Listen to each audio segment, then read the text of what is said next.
So fact or fake? That's what we're going to talk about in this video, this whole idea of fake news and what that's all about, because that's pretty much a buzzword these days. But what does that actually mean, and how can you tell? Like, are there things you can look for to discern truth from fiction? I think there are. I think there are. So let me show you some examples. Let's talk about some things. This is my favorite title. Not everything that glitters is gold. It should be AKA, just because you saw it on the internet doesn't mean it's real. All right. So you can, headlines like this have been around forever. This isn't anything new. This, my mom used to read these National Enquirer type magazines, and I'd be like, are you kidding me? That's just totally made up stuff. But she would read them anyhow. And so for as long as people have been sharing news has gotten out of control. Okay. So how can you tell? How can you tell? So let's look at this picture. This was a picture. I'm trying to remember where I got it. Okay, it's on Imager. But so does this image provide strong evidence about the conditions near the Fukushima Daiichi nuclear power plant? Why or why not? So you might remember several years ago, huge earthquake in Japan, like huge earthquake, and knocked the socks off of this nuclear power plant, caused some major problems. There was nuclear fallout. In California, we were actually worried about some of that coming across the ocean. And the government wasn't very forthcoming on things. And so, at least in the sci-fi movies, when there's nuclear fallout, weird things happen. Like, isn't that how the Incredible Hulk got big and green? Or I guess that was gamma rays, not nuclear fallout. But anyhow, the point is this picture is saying the Fukushima nuclear flowers. Not much more to say. This is what happens when flowers get nuclear birth defects. Some really interesting things happening here. But what do you need to know? Like, how do you know if this is true or not? It looks pretty real. Can you see anything that might be a tip-off, or is there anything you can do to figure out if it's true or not? So, whoops, went ahead too fast. So one of the things that people who do Photoshop really well tell me is to look at the shadows and look at how things line up and match up. And so this is definitely not, well, it's hard to tell, but it's probably not real. If it makes you think twice, like, I wonder if that's true or not, then you probably ought to do a little more investigation. So some of the questions that we're going to ask ourselves when we have a discussion is, what does that phrase mean? What does fake news actually mean?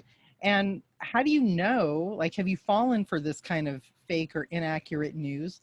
And does it even matter? Like, what's the point? So Stanford University did a study, and they showed students fake news and real news, okay? It says nearly 8,000 students from grammar school through college. Now, you would kind of expect the kids to maybe not be able to tell the difference. But what they found was that the college students had as hard of a time telling fake news from real news as the kids did. So where do you find the evidence?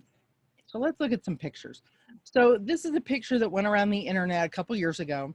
And if you remember the Dakota Access Pipeline scenario, what happened there was they were trying to put in an oil pipeline through North Dakota down to the Gulf Coast because they found oil up in North Dakota and they had to get it down there to refineries.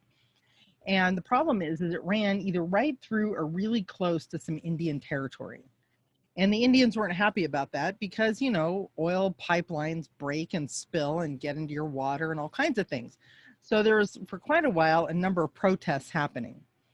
And so this is a picture that got posted around the internet, on this one specifically on Facebook, but I saw it on Instagram and some other places.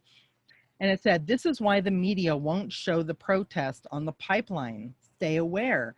And it looks like there's just like thousands and thousands and thousands of people there. Okay.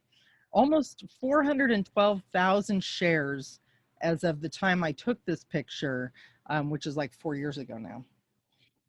Okay. This was along the same timeline, and it says North Dakota, United States of America, 2016. You need to know what's happening. The tribes are not speaking up for only themselves, but for all people who rely on clean water to live. You do drink water, don't you? This little girl is standing up for you. So one of the reasons people use pictures is because they evoke emotions. And so what do you see here? Like, can you see the defiance and the anger, in this little girl's face? And this one was shared over 40,000 times on Facebook. The problem is that pictures aren't always what they seem to be. And so these were not photos of now let's be honest, how many of you actually know what North Dakota looks like? Like, I would say 95% of the country has no idea what North Dakota looks like. Last summer, I drove around Delaware. I had no idea what Delaware looked like. I kind of, to be honest, thought it looked like Pismo, like the sand dunes at Pismo. I had no idea until I drove around, right? It's a really beautiful state. You can drive around it in like 3 hours. It's smaller than San Bernardino County, but it's really cute. Anyhow, the point is this one picture was from Woodstock, okay, back in 1969 in New York, upstate New York. But you know what? With Instagram filters and phone filters, you could put a filter on it that looked like that, and how would you even know? The second one was current. It had happened that week on a different continent. It had happened in Chile. So this isn't an Indian girl, she's a Chilean girl. And there's some part of the protest there that they were protesting against, or some part of the event there that they were protesting against. And so what I did was a reverse image search because I was really curious, and came up with the original stories on both of those pictures. But how would you know? Let me back up to this Woodstock one. Now that you know that this is Woodstock and you look a little closer, maybe you might be able to kind of make out the cars there. There's some station wagons, there's some VW vans, but honestly, if it wasn't for the cars, there's no way. How would you even know? Unless you know that North Dakota doesn't look like that, but it might actually. All right, so what was interesting is the Woodstock picture guy deleted his post. The Chile guy updated his post. So I checked this like a week later, okay? And he didn't really apologize though. So he's kind of said North Dakota, US, okay, that was his headline, right? Correction. The photo does not come from the Sacred Stone camp, as I believed, knowing the North Dakota governor had sent National Guard troops to the area. It was taken from a protest earlier this week in Chile. So while this young girl is not in North Dakota, there are children who are clearly understanding what's happening and continue to fight for clean water and treaty rights for their families. Blah, blah, blah. He can't, so he didn't like really apologize. He said, okay, well, I know this is not the right picture, but stuff is happening. And so here's the picture. And at the point he apologized, over another 10,000 people had shared it, right? All right. All right, so pictures portray feelings. Now, this was, I think, in 2010. The Economist is a very reputable magazine. This picture came out because British Petroleum had an oil rig pipeline, another oil thing, broke off the Gulf Coast, coated like Texas to Florida in the summer, during a time period where everybody's going to the Gulf Coast for beaches and tourism, and it was just horrible. Lots of pictures of, birds covered in oil, and it was just a terrible environmental disaster. So in 2010, this headline comes out: Obama versus BP, the damage beyond the spill. So what emotions are getting evoked here? Like, what is the look on Obama's, like, what's his countenance? He's kind of looking down, maybe thoughtful, introspective, um, maybe worried. Like, what does that mean, the damage beyond the spill? What kind of headline is that? Well, this is in the summer, and in November, the midterm elections are coming up on his first term. Well, if you know anything about politics, you know the midterms are a referendum on the president's policies. If the country likes what the president's doing, they vote in his party. If they don't like what he's doing, they vote in the opposite party. That's just kind of how it mostly works, okay? So they're saying, is the damage political? Is it more than just the environmental problem? So it's kind of dark, it's kind of introspective. Maybe he's worried, maybe he's upset, all kinds of things, okay? The problem is that wasn't the real picture. The real picture's on the right. So what did they do? What did they do to the picture? Well, first of all, they just cropped the dude out, right, altogether. She's pretty close, so they couldn't really crop her out, but they used something called a cloning tool, probably. Like, I know that much about Photoshop. And they just cloned her out, and they cropped it just above the caution line. So is Obama being like worried and sad? Why is he looking down? He's looking down because that lady is short and she's talking to him and he's listening. Very different story. What else do you notice about the pictures, the original versus the cover?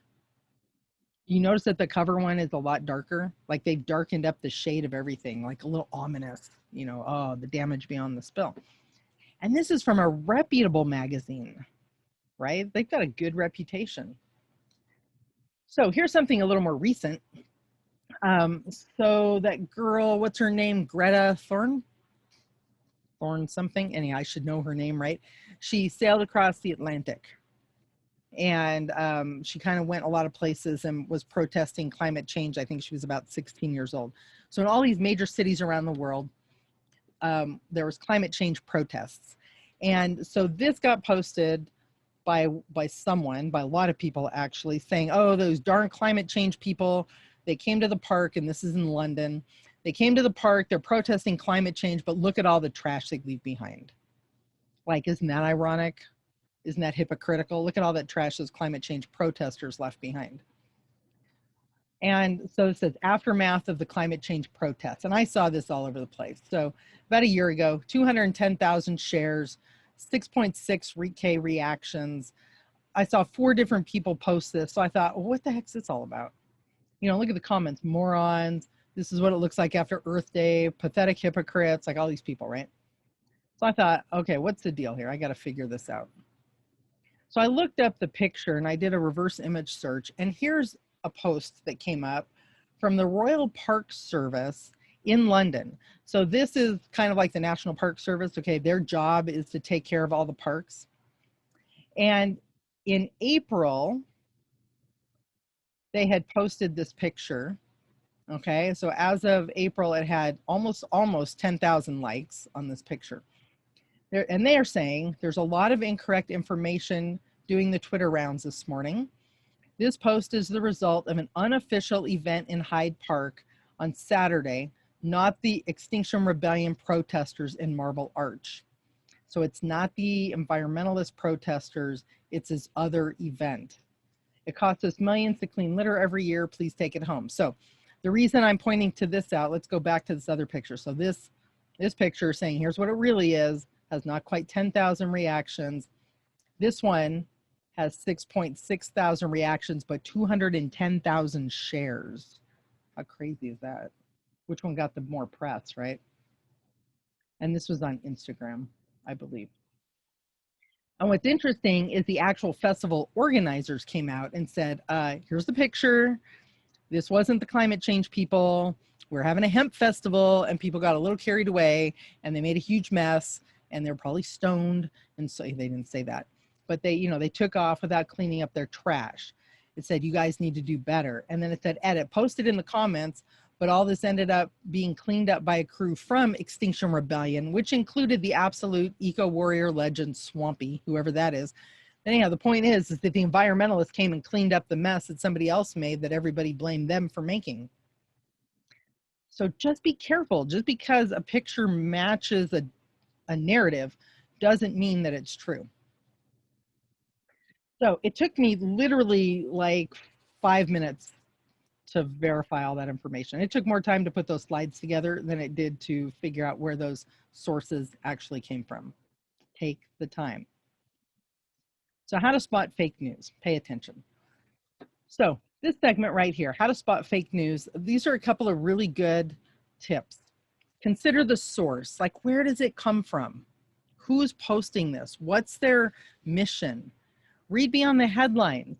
Like, if it makes you say, oh my gosh, I can't believe they did that, that's probably clickbait. Okay, clickbait is something designed to make you click, okay, whether it's true or not. Check out who the author is. Are they credible? Do they have authority to write on this topic? And are there any supporting sources? Click on the links, see where the links actually go. I've read stories where they've had links and you go click on the links and they're either dead or they go to other fake stuff. So just because they have links doesn't mean anything. Check the date. So that picture of Woodstock from 1969, okay, that was not a current thing. Just because the and you see this all the time. Oh my gosh, the one I saw recently, Gene Wilder died. Oh, how sad, Gene Wilder died. He died like 4 years ago, maybe 5 years ago. Okay, but every once in a while those things get resurrected. Is it a joke? If it's too outlandish, it might be satire. And there's a lot of websites out there that are satire, okay? And people sometimes take those seriously. Usually they say they're satire, so check it out. Check your biases. So there's something called confirmation bias, and you're more likely to believe things that you're likely to believe.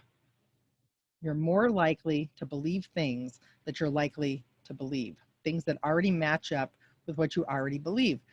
So if you looked at those pictures of all the trash and you were already kind of not anti-environmentalist, I don't know that anybody's anti-environmentalist, but anti that movement, you might look at that picture and say, oh yeah, those people, what hypocrites, they are always leaving a mess when they do this.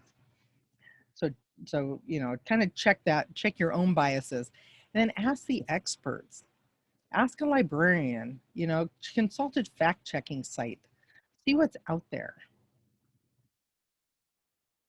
One of the things you can do, and this video will show you how to do a Google image reverse search. It's super, super useful to be able to do something like that. You plug it into Google. Be careful, because just because 10,000 sites show the picture and say it's the Dakota Access Pipeline doesn't mean that that's what it is, but it might give you some clues. And so this video will give you some tips for how to do that. So that's part one of our fake news narrative. When I come back in the next video, part two, we're going to talk about some specific examples and some specific things that you can do to figure out how to find out, is it fact or is it fiction? Like, which is it? Stay tuned.